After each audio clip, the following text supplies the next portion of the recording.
Yes, good morning students. अपन आज class आगे स्टार्ट करते हैं कुछ और वर्ड प्रॉब्लम्स के साथ। और अब अपन आगे जो मंडे से क्लास स्टार्ट करें, कल तो रहेगी क्लास, संडे छुट्टी नहीं है, कल नॉर्मल अपनी जैसे क्लास है 40 मिनट्स की सेम टाइम पे वो रहेगी और छुट्टी नहीं है। आप ये नहीं मतलब ये सोचना, मंडे से अपन क्लास को डबल करेंगे, ठीक है ना। मंडे से आप क्लास को डबल करेंगे। टाइम मैं आपको ग्रुप में डाल दूंगा। वैसे 10:30 के ऊपर अपन स्टार्ट करेंगे फर्स्ट मीटिंग 40 मिनट्स की 10:30 से, और फिर 5 मिनट्स के बाद में सेकेंड मीटिंग सेम आईडी, वो आपको ग्रुप में इंफॉर्मेशन मिल जाएगी। ये मंडे से परसों से स्टार्ट करेंगे। कल तो अपनी नॉर्मल 11 से 11:40 जैसे होती है वो रहेगी, ठीक है ना। तो क्लास थोड़ी डबल करेंगे तो थोड़ा कोर्स जल्दी खींचेगा, है ना। तो अपन स्टार्ट करते हैं अपने क्लास अभी आज की, ठीक है। Now next word problem is,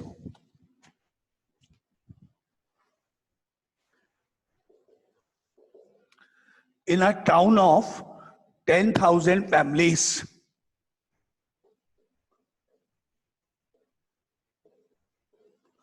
in a town of 10,000 families, 10,000 families हैं और उनमें से इंफॉर्मेशन है 40% bye newspaper A and 20% families by newspaper B and 10% families by newspaper C, 5% families by newspaper A and B, 3% families by newspaper B and C, and 4% families by newspaper A and C. If 2% families by all three newspapers, find the number of families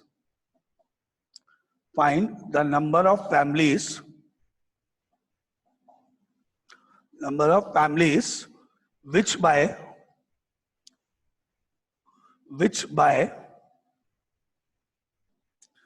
first part A only, second part B only, and the third part is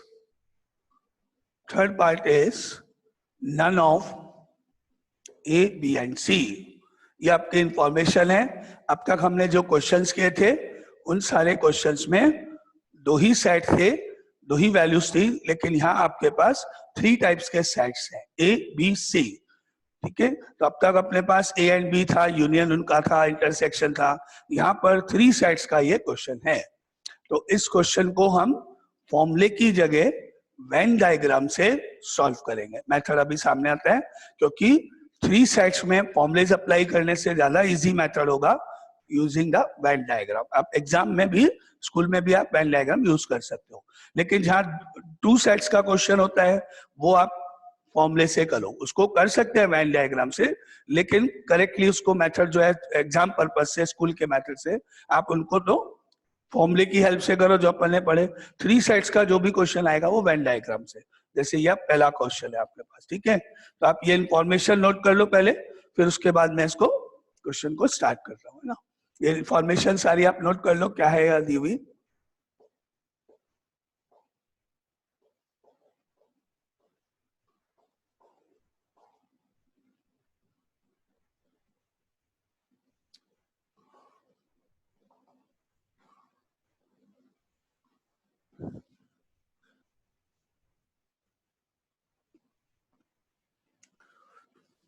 now ये सारी information यहाँ लिखी हुई है। अब अपन सबसे पहले एक वेन डायग्राम इस क्वेश्चन के सॉल्यूशन में ड्रॉ करेंगे। इस तरह से एक रेक्टेंगल बनाएंगे। ये यूनिवर्सल सेट हो गया। यहाँ पर आप 3 सर्किल्स बनाओगे। सर्किल 1 सेट ए को रिप्रेजेंट करता है, circle 2 B set and circle 3 C set. इस तरह से 3 सर्किल्स अपन ड्रॉ कर देंगे। अब इनमें आपको ये इंफॉर्मेशन नहीं लिखनी है, वो अपन यहाँ पे वर्किंग में शो करेंगे। आपको यूज करने हैं alphabets A B C D E F, इस तरह से आपको लिखने। पहले आप देखोगे तो ये पोर्शन जो है तीनों सेट्स का कॉमन पोर्शन है। तीनों सेट्स का जो कॉमन पोर्शन है, ये वाला पोर्शन, ये पॉइंट, इसमें आप लिख लो कोई भी इंग्लिश अल्फाबेट, सपोज ए। तो यहां अपन ने क्या लिख दिया, ए। तीनों का जो ये कॉमन पोर्शन है यहाँ ए लिख दो। फिर इसी तरह ये पोर्शन में बी, इधर सी, इधर डी, इस तरह से। ऑर्डर इज नॉट इंपॉर्टेंट, आप कहीं भी ABCD कहीं भी कैसे भी लिख सकते हो, जरूरी नहीं है जो मैंने लिखा है वैसे आप लिखो, बस आपको अल्फाबेट यूज करने। ये 4, 3, 9 फिगर नहीं लिखना है इसके अंदर। एंड देन इधर, F इधर, G इधर और बाहर H, इस तरह से आपको अल्फाबेट लिखने हैं। और वर्किंग में आपको इन सब की वैल्यूज निकाल के शो करनी है कि इस तरह से हमने वर्किंग करी है। ठीक है, नाउ एनी डाउट पहले इस स्टेप तक? 3 सेट्स के क्वेश्चन को अपन वेन डायग्राम से करेंगे। डायग्राम ऐसे बनाएंगे और अल्फाबेट्स उसमें यूज करते हुए चलेंगे। ठीक है, क्लियर यहां तक? ओके, अब अपन इन इंफॉर्मेशन को देखते जाएंगे। सबसे पहले आप ये ढूंढो कि क्या आपको तीनों सेट्स का कॉमन, यानी कि ऑल, यानी कि A intersection B intersection C given है या नहीं। किसी क्वेश्चन में गिवन होगा, कभी नहीं होगा। अगर है तो सबसे पहले उस पे चलो, वो आपका A को रिप्रेजेंट करता है। A क्या रिप्रेजेंट करता है? तीनों सेट्स में common portion, A intersection B intersection C। तो क्या हमारे पास इस क्वेश्चन में A की वैल्यू गिवन है? चेक करो, है कहीं पर A की वैल्यू गिवन इन इंफॉर्मेशन में? ये हो गई आपकी A की वैल्यू, ऑल 2%। तो अभी अपन परसेंटेज में ही रख रहे हैं क्वेश्चन को, बाद में नंबर्स में लास्ट में चेंज करेंगे। तीनों में जो कॉमन पोर्शन है उसकी वैल्यू आपको क्वेश्चन में गिवन है। क्या है वो? 2। ऑल, तीनों न्यूज़पेपर जो बाय करते हैं वो है 2%। तो ये फिगर जो है वो A को रिप्रेजेंट करता है। A की वैल्यू क्वेश्चन में गिवन है। तो क्या मिला आपको यहाँ पर? पहला A इज इक्वल टू 2। जो जो इंफॉर्मेशन दी हुई है उनको सिंबल फॉर्म में ऐसे लिखते जाएंगे पहले पर। अब आगे चलते हैं। अब आप ये देखो कि क्या B, C और D दो दो पार्ट में कॉमन, B, C, D या ऐसी क्या क्या इंफॉर्मेशन है, अब ये देखते हैं। अब यहां मेरे पास मेंशन है A plus C। A plus C is 4%, यानी 4 लिखेंगे अपन। अब देखते हैं A कौन सा सेट है। A सेट ये है, ये A सेट है, और C सेट ये है, ये C सेट है मेरे पास। तो A प्लस C का मतलब, इस डायग्राम को देख के मुझे कौन बताएगा कि A प्लस C का मतलब कौन कौन से अल्फाबेट्स लेंगे? A set and C, A set C set. A plus C मतलब एनीवन? C और कोई? ध्यान से डायग्राम देखो, सर्किल A देखो, सेट A को और सर्किल C देखो, उन दोनों का कॉमन पोर्शन देखो। यस, A प्लस C देखो, A सर्किल में और C सर्किल में जो कॉमन पार्ट है वो A भी है, C भी है। इतना पोर्शन कॉमन है। कितना? ये पोर्शन कॉमन है, दिस पोर्शन। इधर A और C दोनों हैं, तो A भी आएगा और C भी आएगा, क्योंकि A तो क्या है, तीनों में कॉमन है और हम 2 में कॉमन ले रहे हैं। तो जब तीनों में कॉमन है तो 2 में भी हो गई होगा। तो केवल C नहीं, A एंड C बोथ। तो आपको यहां मिलेगा कि A प्लस C की वैल्यू क्वेश्चन में गिवन है, that is equal to 4। A plus C की वैल्यू भी क्वेश्चन में गिवन है, दैट इज 4। एनी डाउट यहां तक? यहां तक क्लियर? तीनों में कॉमन पोर्शन A है, जो मैंने बाद में लिखा 4, वो क्या रिप्रेजेंट करता है? Set A and set C का कॉमन पोर्शन, डायग्राम से A प्लस C। ये 2 वैल्यूज हुई। अब आप A की वैल्यू अगर 2 प्लेस कर दो तो C यहाँ पे आप कैलकुलेट कर सकते हो। तो C की वैल्यू यहां से कैलकुलेट कर लेते हैं अपन। Now that implies 2 plus C is equal to 4 and that implies C is equal to 2। ये आपको एक वैल्यू मिल गई। ठीक है, अब आगे पढ़ते हैं और फिर आप देखते हैं आगे क्या है। Next is B plus C। Diagram देखो, आप में से कौन बताएगा B प्लस C मतलब कौन कौन से alphabets? B set and C set में कॉमन पोर्शन कौन कौन से अल्फाबेट्स हैं? B and C, B and C alphabets कौन कौन से हैं? Okay, A and D। Okay, तो B प्लस C में आप देखोगे ये सर्किल बी है, ये सी है, ए एंड डी करेक्ट। तो next information is A plus D given है मुझे, A plus D is equal to है 3%, यानी कि 3। A plus D is equal to 3 मेरे को गिवन है क्वेश्चन में। और सेम मैथड, क्योंकि मुझे ए की वैल्यू 2 मालूम है, तो इसमें ए की वैल्यू 2 प्लेस कर दो और डी को कैलकुलेट कर लो, तो मुझे डी की वैल्यू मिल जाएगी। 2 plus D is equal to 3 है, therefore D is equal to 1। ये एक और मेरे पास वैल्यू हो गई। ठीक है, नाउ अब आगे मूव करें नेक्स्ट पे। Next is A plus B is equal to 5। A plus B ऊपर डायग्राम में आप देखो, ए और बी का sum A plus B is equal to 5। Similarly 5% इनमें से क्या क्या डिनोट कर रहा है, A plus B is equal to 5। और सेम ए की वैल्यू प्लेस कर दो आप 2, तो 2 plus B is equal to 5 and B is equal to 3। ये आपको नेक्स्ट इंफॉर्मेशन मिलेगी। ठीक है, अब इसके ऊपर चलो, सी सर्किल को देखना। सर्किल सी सर्किल में 10 जो वैल्यू है, क्या क्या अल्फाबेट्स यूज हुए, ये सर्किल सी है। इसमें आप देखो और कौन कौन से अल्फाबेट्स आपके पास हैं। That is A, that is C, that D and G. 4 alphabets हैं इस सर्किल में। क्या लिखूं मैं, ए सी डी जी, चारों का सम। ठीक है, इन चारों का सम। सी सर्किल मतलब कौन कौन से अल्फाबेट्स यूज हो रहे हैं, ए सी डी जी। तो यहां मैंने लिखा A plus C plus D plus G is equal to 10, ये लिखा। अब मेरे को जो जो वैल्यूज ऑलरेडी मालूम है वो रखते हैं और जो मिसिंग है वो निकालते हैं। जैसे ए की वैल्यू मालूम है 2, वो यहाँ प्लेस करो। सी मालूम है 2, वो यहाँ प्लेस करो। डी मालूम है 1, वो भी प्लेस करो। और जी मिसिंग है, वो निकाल दो। क्या निकलेगी यहाँ से, जी की वैल्यू क्या हो गई, ए की वैल्यू 2, सी की वैल्यू 2, डी की वैल्यू 1, जी का G is equal to 10 and therefore G is equal to 10 minus 5 is equal to 5। ठीक है, यहां तक क्लियर सबको? यहां तक कोई डाउट किसी को पूछना है? एक एक करके अपन चलते जा रहे हैं, एक एक वैल्यूज आती जा रही है अपने पास, है ना। आगे चलते हैं। बी, अब सेट बी देखो, सर्किल बी ए है, इसमें अल्फाबेट्स यूज हो रहे हैं ए बी डी एफ। क्या क्या यूज हो रहे हैं, A plus B plus D plus F. इन सब का टोटल मेरे पास है 20। तो यहां मैंने लिखा A plus B plus D plus F is equal to 20। ठीक है, अब जो जो वैल्यूज मालूम है वो रखोगे। ए की वैल्यू रखोगे 2, बी की वैल्यू ये रही 3, डी की वैल्यू आपके पास है 1 और एफ मिसिंग है, वो कैलकुलेट कर लो। क्या क्या रखोगे, ए की वैल्यू 2 है, बी की वैल्यू 3 है, डी की वैल्यू 1 है, एफ मिसिंग है, इक्वल टू 20। 2 और 3 5 और 1 6, 20 में से 6 माइनस करा 14। इस तरह से आपको एफ की वैल्यू भी मालूम पड़ गई 14। ठीक है, अब आज चले next information. A is equal to 40। Circle A को देखो, सर्किल ए में, इस सर्किल में अल्फाबेट्स हैं ए बी सी ई। तो मुझे मिला A plus B plus C plus E, इन सब का टोटल है 40। ए बी सी ई का टोटल है 40। ए की वैल्यू रखोगे 2, बी की वैल्यू आप रखोगे 3, सी की वैल्यू आप रखोगे ऊपर 2 और ई की वैल्यू कैलकुलेट करोगे।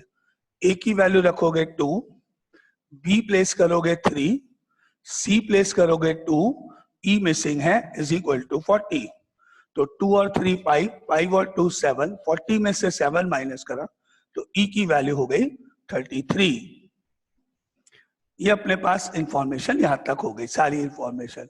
अब मुझे अभी इस 10,000 का यूज नहीं करना है ना, क्योंकि अभी अपन परसेंटेज में चल रहे हैं, लास्ट में करेंगे। अगर अपन, क्योंकि अपन परसेंटेजेस में चल रहे हैं, वही फिगर है, तो मुझे क्या मिलेगा कि इस पूरे रेक्टेंगल का टोटल, इन सब का सम, कौन से फिगर का, ए बी सी डी, इन सब का एच तक, A plus B plus C plus D plus E plus F plus G plus H, A to H, सबका सम कितना होगा? एनीवन? इन सब का सम कितना होना चाहिए, जितने भी इसमें फिगर्स हैं बाहर समेत? यस करेक्ट, 100, क्योंकि अपन अभी परसेंटेज में ही चल रहे हैं, 100 मान के ही अपन ने लिखा हुआ। तो अपन अब क्या करेंगे, इन सारे फिगर्स में जो भी लिखे ए से लेके एच तक सारे फिगर्स का टोटल हमको मालूम है 100 होना चाहिए, तो अपन वो यूज कर रहे हैं। नेक्स्ट इक्वेशन बनाओ, तो यहाँ पे आ जाएगा ए से एच तक का सम 100 है। तो नेक्स्ट लाइन में अपन लिख रहे हैं यहाँ पे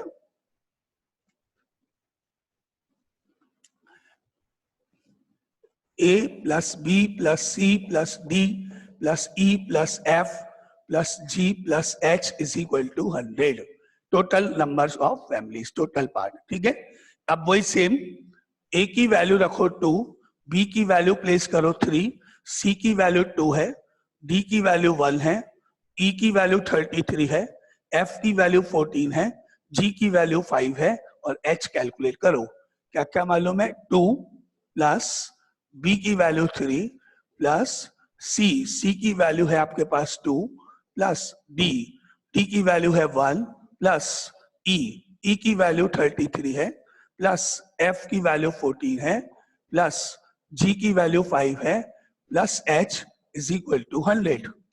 ठीक है, अब 2 और 3 5 प्लस 2 7 प्लस 1 8, 8 प्लस 33 41, 41 में 14 ऐड हो गया 55 प्लस 5 60, तो h इज इक्वल टू हो गया 40। अब बोलो कोई डाउट यहाँ पे किसी को? अब तक जितनी भी इंफॉर्मेशन थी सब आपने यूज कर ली है। इस तरह से आपको वर्किंग में शो करना है, इक्वेशन बनाते हुए, डायरेक्टली इसमें वैल्यूज प्लेस नहीं करते हुए। अब आपको ए से लेके एच तक हर अल्फाबेट की वैल्यू आपको मालूम है इन परसेंटेज, सब परसेंटेज में है, मतलब ये 5% है, 14% है एंड। यहां तक कोई डाउट? क्लियर? ओके, अब आंसर्स पे आते हैं। अब आपसे पूछा था फर्स्ट क्वेश्चन में, आपको आंसर बताना था ए ओनली, ए ओनली। तो आप इस फिगर में देखो और मुझे बताओ कि कौन सा अल्फाबेट फर्स्ट आंसर यानी ए ओनली को रिप्रेजेंट करता है। A B C D E F G H में कौन सा अल्फाबेट ओनली ए को रिप्रेजेंट करता है? ध्यान से देखो डायग्राम और सोचो ओनली ए का मतलब क्या है। ई सबका आंसर है, ओनली ए, ओनली ए का मतलब है करेक्ट आंसर ये ई, ये कॉमन है, ये कॉमन है, ये ओनली ए का मतलब है ई। तो आपके आंसर नंबर 1 हुआ, ओनली ई का मतलब हुआ ई की वैल्यू जो भी है वो आपको लिखनी है। अब आंसर्स लिख रहे हैं अपन यहाँ पर। Answer number 1 only A that is equal to E, only A का मतलब ई, और ई की वैल्यू आपने निकाली थी कितनी? 33, तो that implies only A is equal to 33 percentage में है, अभी परसेंट का साइन। अब आप इसको परसेंटेज से नंबर ऑफ फैमिलीज में कन्वर्ट कर दो। कैसे? 33 अपॉन 100 मल्टीप्लाई बाय 10,000। ये परसेंटेज है, 100 में से आपको 10,000 में से बताना है। तो लास्ट में अपन आंसर को नंबर ऑफ फैमिलीज में लिखेंगे। 33 डिवाइडेड बाय 100 मल्टीप्लाई बाय 10,000। 100 से इसको कट करने पर answer number 1 only A is equal to 3300। ये हो गया आपका आंसर 1। 3300 फैमिलीज हैं जो केवल न्यूज़पेपर ए बाय करती हैं। क्लियर? फर्स्ट का आंसर सबको यहां तक सब क्लियर? कोई डाउट किसी को? ओके, अब आप आगे देखते हैं, सेकंड पार्ट पे आते हैं। तो सेकंड पार्ट जो था इस क्वेश्चन का वो था बी ओनली। तो सिमिलरली बी ओनली का मतलब एफ की वैल्यू, और एफ की वैल्यू 14 है और नंबर ऑफ फैमिलीज आप निकाल लो। तो answer number 2 only B. Only B के लिए आप यहां पे लिख लो only B is 14 by 100 into 10,000 और इसको कैलकुलेट कर दो बस। तो ये आपको मिलेगा 1400। Answer number 2, number of families who by newspaper B, ये answer 2। And the answer number 3 is, third part आपसे पूछा था none of A B and C, तीनों ही न्यूज़पेपर जो बाय नहीं करते हैं वो है एच। एच हो गया नन, तीनों सर्किल से बाहर। तो एच की जो वैल्यू है वो आपके क्वेश्चन थर्ड का आंसर है, और एच की वैल्यू आपने निकाली है 40। तो आंसर नंबर 3 नन के लिए आप लिखोगे third part 40 divided by 100 multiply by 10,000, 100 से 100 cancel, that is equal to 4,000। 4,000 families जो है वो कोई भी न्यूज़पेपर नहीं पढ़ती है। एक बार आपके पास ए से एच तक सारे फिगर्स की वैल्यू आ गए, उसके बाद आप जो मर्जी है क्वेश्चन का आंसर निकाल सकते हो। आप फॉर्मूले से ज्यादा ये इजी है, क्योंकि तीन साइड्स में फॉर्मूले बहुत बड़े बड़े होते हैं, उसमें बहुत सारी चीजें ध्यान रखनी पड़ती है, तो इसको ऐसे अपॉन करो। नाउ एनी डाउट, किसी को कुछ इसमें प्रॉब्लम है? पूरा क्वेश्चन क्लियर सबको? आगे नेक्स्ट एग्जाम्पल पे चले, 3 सेट्स का नेक्स्ट एग्जाम्पल। ठीक है, नो प्रॉब्लम। आपको क्लियर हुआ कि 3 सेट्स का क्वेश्चन जो है वो इस तरह से वेन डायग्राम से अल्फाबेट्स की वैल्यूज को शो करते हुए निकालना है। अब मैं नेक्स्ट क्वेश्चन पे चलते हैं ना।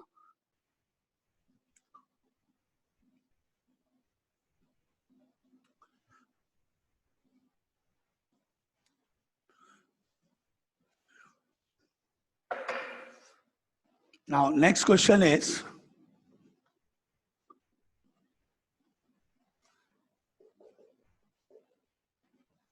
a college awarded 38 medals in football 38 medals in football, 15 in basketball, 15 in basketball, 20 in cricket. If these medals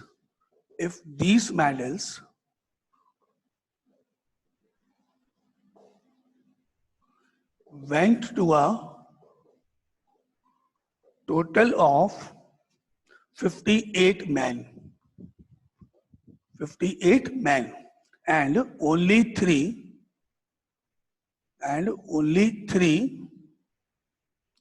men got medals in all the three sports. How many received medals?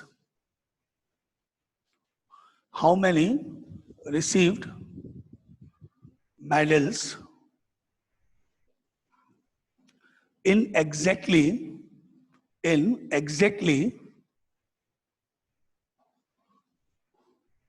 2 of the 3 sports. 2 of the 3 sports. ये अपना एक और question है, 3 sets का है, football, basketball and cricket. पहले आप ये पूरा क्वेश्चन लिख लो, फिर अपन इसका सॉल्यूशन देखते हैं कैसे करेंगे।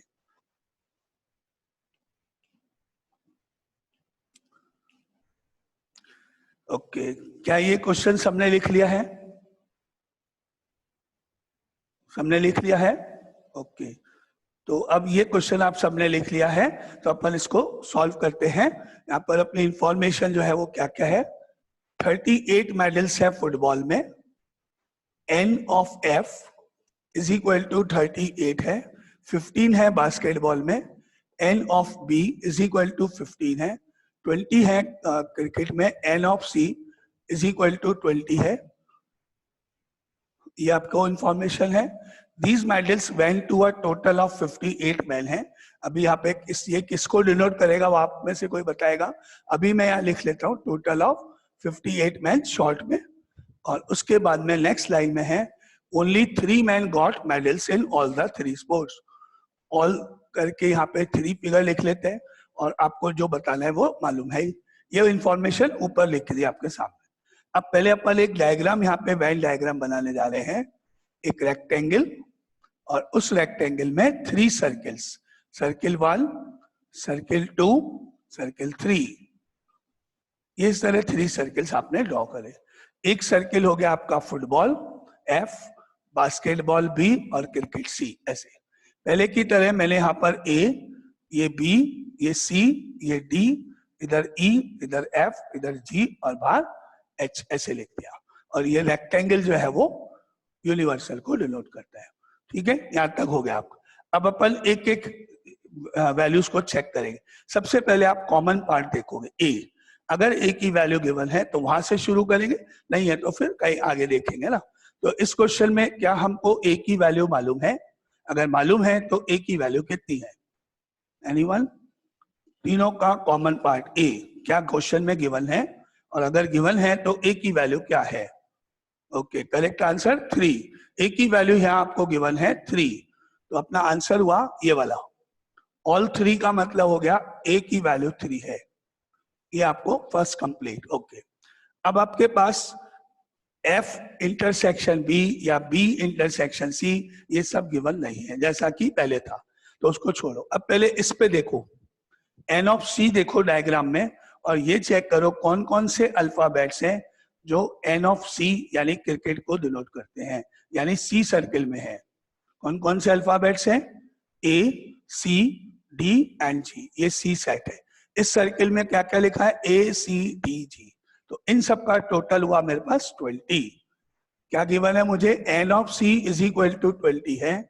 इसका मतलब हो गया A plus C plus D plus G is equal to 20 है। क्लियर? एनी डाउट यहां तक? यहां आपको डाउट है वो पूछ लेना। आगे लिखूं? क्लियर? अब आपको A की वैल्यू उसमें मालूम है, बस केवल 3 वो रख दो, और A की वैल्यू 3 रख के बाकी को सॉल्व करके लिख लो बस। ये 3 plus C plus D plus G is equal to 20, therefore C plus D plus G is equal to 17। ये आपकी इक्वेशन 1 कहलाएगी। आगे सॉल्व नहीं हो रहा है इसलिए 1 इक्वेशन कंप्लीट। ठीक है, अब आगे देखो, C के बाद आ जाओ basketball.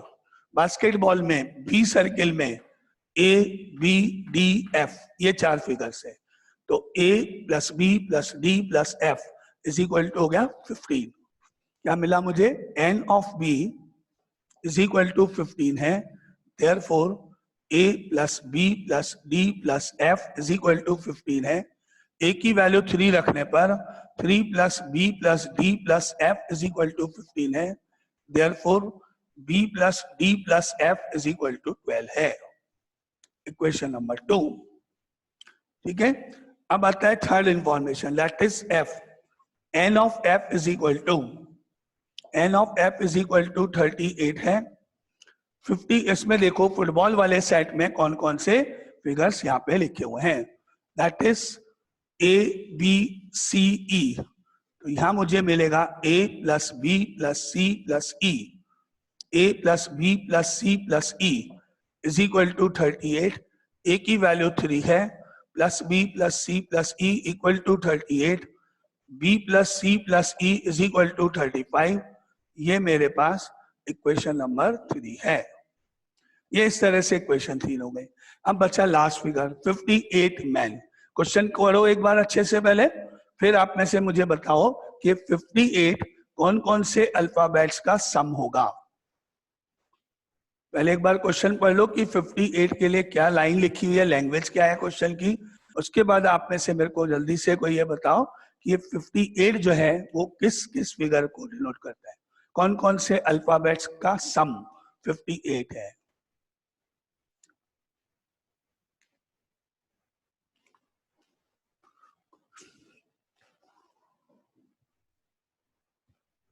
A, B, C, D, E, F, G, H। Okay, और कोई? 58 जो है वो किस किस को डिनोट करता है, क्वेश्चन को ध्यान से पढ़ लो और ये बताओ कि क्या वो जो फिगर 58 है वो यूनियन है कि यूनिवर्सल है, वही क्वेश्चन है, तो उसके अकॉर्डिंग आपको बताना है। A, B, C, D, E, F, G, okay, and universal है। Okay, anyone? और कोई? यूनिवर्सल है, और कोई? यूनिवर्सल। अब क्वेश्चन में आपको लाइन में क्या लिखा है, क्योंकि आपके क्वेश्चन का आंसर इस बात पे डिपेंड करता है कि आपने 58 को यूनियन लिया कि यूनिवर्सल लिया कि क्या लिया। B C D E F. Okay, पढ़े क्या है 58, ध्यान से पढ़ना था। क्वेश्चन में लिखा हुआ है if these medals went to a total of 58 men, these medals went to a total of 58 men, तो आप ये बताओ कि क्या 58 मैन में ऐसा कोई पर्सन होगा जिसको कोई भी मेडल नहीं मिला हो? क्या ये पॉसिबल है कि उन 58 में कोई ऐसा पर्सन है जिसको एक भी मेडल नहीं मिला हो? क्वेश्चन में लिखा है these medals went to a total of 58 men.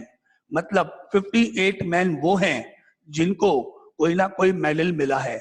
In medals को 58 मैन में डिवाइड किया गया है, डिस्ट्रीब्यूट किया गया है, बांटा गया है, यानी कि ऐसा कोई पर्सन इन 58 में नहीं होगा जिसको कोई मेडल नहीं मिला हो। तो जिन्होंने एच को इंक्लूड करके बोला या यूनिवर्सल बोला वो रॉन्ग है, ये यूनियन को डिनोट करता है।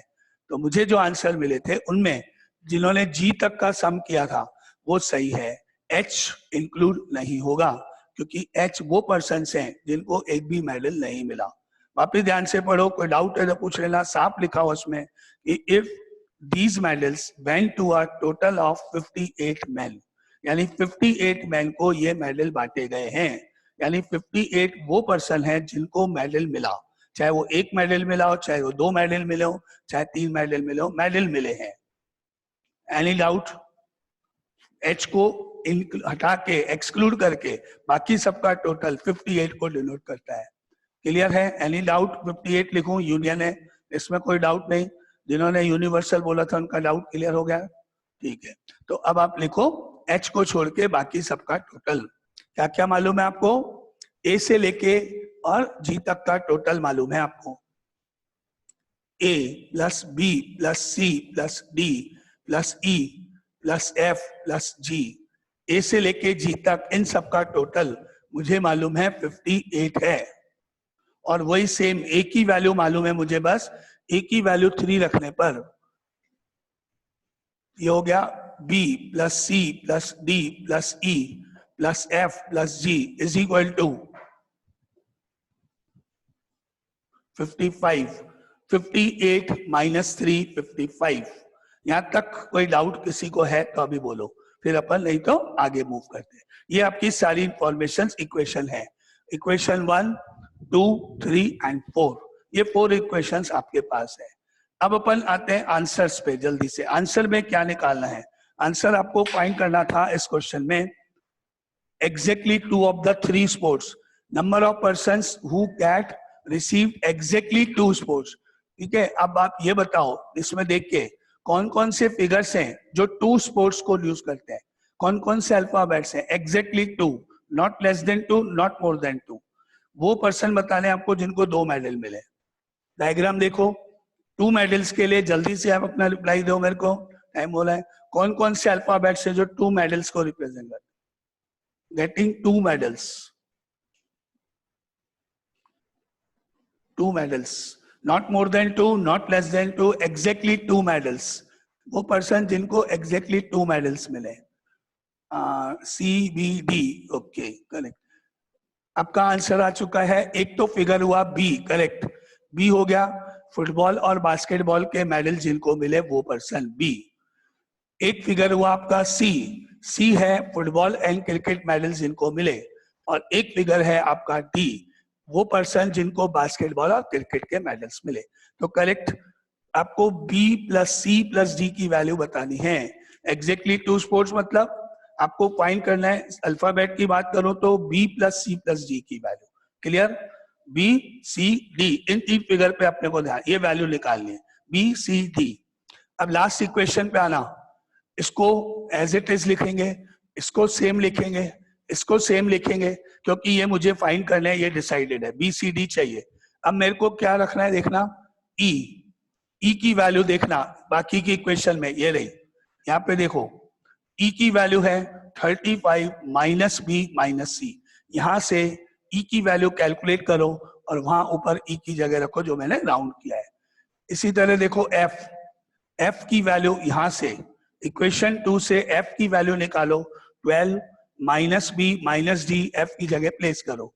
और फिर जी, जी की वैल्यू आप यहां से निकालो, 17 माइनस सी माइनस डी, और वो वैल्यू वहां प्लेस करो। जो आपको अल्फाबेट्स इसमें नहीं चाहिए उन सब की वैल्यूज बाकी की इक्वेशन से निकाल के प्लेस करो। ठीक है, तो क्या हुआ आपका मेथड? अब इसको स्टार्ट करो, यहां से शुरू करो, यहां से लिखो इस लाइन को वापस से और वैल्यूज प्लेस करना। क्या लास्ट लाइन है? B plus C plus D plus E plus F plus G is equal to 55। ये गिवन, यहाँ पे मैंने बी लिखा है, सी लिखा है, डी लिखा है, यहां तक सेम।